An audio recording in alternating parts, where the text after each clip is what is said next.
বিশেষ যারা TET to qualify আছে আমরা সমবেত হয়েছি, সবাই না কিছু সংখ্যক লোক, কোনো আন্দোলন না, কোনো মুভমেন্ট না।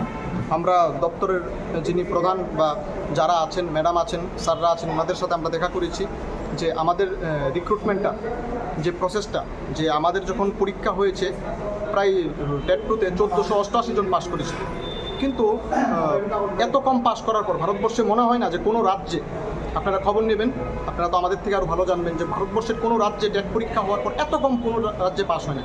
কিন্তু এত কম পাস করার পরও আমাদের মুখ্যমন্ত্রী স্যার বলেছিল যে এত কম কিভাবে পাস করে, বা উনি কথা বলেছিল যে ডিমান্ড আছে কিন্তু সাপ্লাই নেই। এবং পূর্বোক্ত যিনি শিক্ষামন্ত্রী ছিলেন আমাদের প্রিয় রতননাথ স্যার এবং আমাদের প্রিয় বিপ্লব কুমার দেব যিনি আমাদের মুখ্যমন্ত্রী ছিলেন, ওনারাও বলেছিলেন যে প্রায় 15,000 14,000 শিক্ষক দরকার। তাহলে আমরা লক্ষ্য করি 2022-এ এক্সাম হওয়ার পরে প্রায় আমরা 25-এ পরীক্ষা দিই, মানে মিডলে অনেকটা বছর পরীক্ষা হয়নি এনসিআরটির বা অনেক গাইডলাইনের কারণে। তো কেন আমরা যারা 1488 জন আছে, কেন আমাদের জবটা এত দেরি হচ্ছে? কারণ সংখ্যাটা তো অনেক কম। আমরা আরেকটা জিনিস লক্ষ্য করি, যখন আমরা আরটিআই করি প্রায় 2700-এর উপর পোস্ট, এখন যদি আরটিআই করা হয় প্রায় 3000 ক্রস হয়ে যাবে। এবং আমরা যারা স্যারের সাথে কথা বলেছি, প্রত্যুষ স্যার আছেন, হর্ষিতা ম্যাডাম আমাদের সাথে খুব সুন্দর কোপারেট করেছেন এবং ওনারা আমাদের সব কিছু বলেছেন যে আমরা যেটা জানতে এসেছিলাম আমরা সবগুলি ওনারা বলেছেন।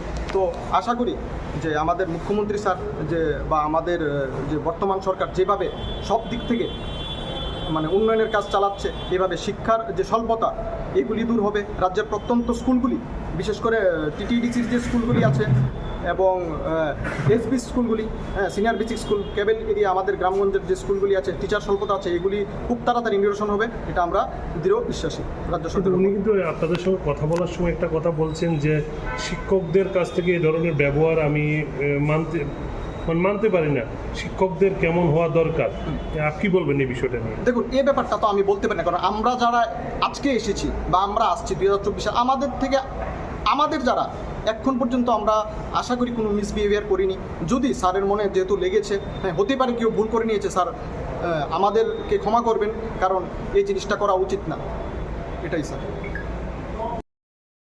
আজকে আমরা টিআরবিটিতে আসার কারণ হচ্ছে আমরা 2024 টেট উত্তীর্ণ ক্যান্ডিডেট যারা আছে, আপনারা সাক্ষী আছেন বা এই রাজ্যের জনগণ সাক্ষী আছে যে আমরা বারংবার এখানে আসছি।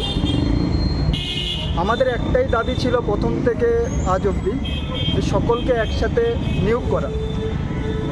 তো রিসেন্টলি আমরা দেখতে পাচ্ছি যে একটা 1020 নাগাদ একটা সংখ্যক টিচার নিয়োগের বিজ্ঞপ্তি দিয়েছে রাজ্য সরকার, কিন্তু দেখা যাচ্ছে যে 1020 টেট টু যে রিক্রুটমেন্ট প্রসেসের জন্য যে নোটিফিকেশান দেওয়া হয়েছে পুরোপুরি ফিল আপ করা যাবে না, কারণ এসটিদের জন্য অনেক ভ্যাকেন্সি দেওয়া হয়েছে কিন্তু ততজন পাসই করা হয়নি। তাহলে আমরা বাকিরা কি দোষ করলাম? আমরা সবাই একসাথে পরীক্ষা দিয়েছি, একসাথে লিস্ট আউট হয়েছে, আমাদের সমস্ত কিছু একসাথে হয়েছে, তাহলে নিয়োগ কেন একসাথে হবে না? এটা আমাদের রাজ্য সরকার তথা মাননীয় শিক্ষামন্ত্রী মানিক সাহা স্যারের প্রতি আমাদের কাছে রিকোয়েস্ট।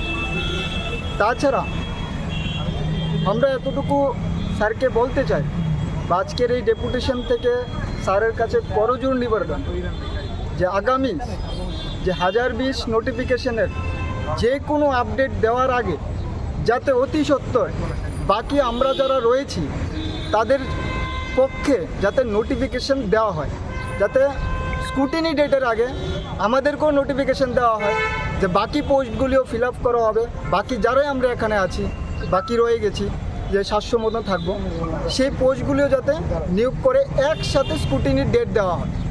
এই আবেদনটুকুই আমাদের আজকে আমি সবার পক্ষ থেকে রাজ্য সরকার এবং কি তথা আমাদের রাজ্যের অভিভাবক শিক্ষামন্ত্রী স্যার মাননীয় মানিক সাহা স্যারের কাছে করজোড়ে আবেদন করছি। ধন্যবাদ। এখানে 2024-25 টেট টু কোয়ালিফাইড ক্যান্ডিডেটরা সবাই একত্রিত হয়েছি, কারণ গত 21শে ফেব্রুয়ারি টিআরবিটি থেকে টেট টুতে 1020টি ভ্যাকেন্ট পোস্টে শিক্ষক নিয়োগের একটি বিজ্ঞপ্তি জারি করে, যেখানে দেখা গেছে আমরা টেট টু কোয়ালিফাইড 1488 জনের মধ্যে রিজার্ভেশন ক্রাইটেরিয়া মেনে ওই 1020টি ভ্যাকেন্ট পোস্টের মধ্যে মাত্র প্রায় 750 জনের মতো ক্যান্ডিডেট চাকরি পাবে। বাকি প্রায় 738 জনের মতো ট্যাট 2 যোগ্য ক্যান্ডিডেট এই নোটিফিকেশন অনুযায়ী চাকরি পাওয়া থেকে বঞ্চিত থাকবে।